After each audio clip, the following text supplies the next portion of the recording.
Pihak kepolisian menetapkan pria berinisial IS sebagai tersangka kasus pembunuhan gadis penjual gorengan di Padang Pariaman.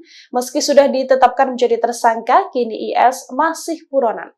Penetapan tersangka diungkapkan oleh Kasat Reskrim Polres Padang Pariaman Ibtu A. Araigi pada Minggu 15 September. Pelaku berinisial IS adalah warga Padang Pariaman.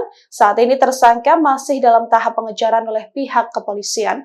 IS sendiri dikenal keluarga korban karena sering lewat di depan rumah Nia Kurnia. IS adalah pria yang sering nongkrong di dekat TKP. IS juga sempat bersama 3 rekannya di sekitar musola kala hujan deras pada Jumat 6 September, hari terjadinya pembunuhan. IS merupakan pemuda yang bereputasi buruk dikenal oleh warga. Ia dilaporkan sering mengganggu warga, bahkan sering terjadi pencurian.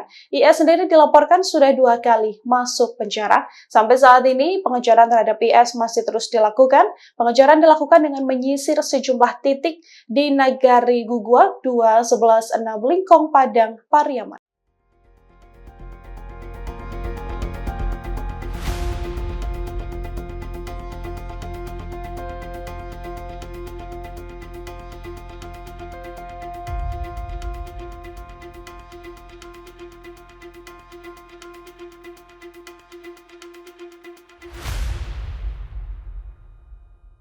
Download Tribun X sekarang, menghadirkan lokal menjadi Indonesia.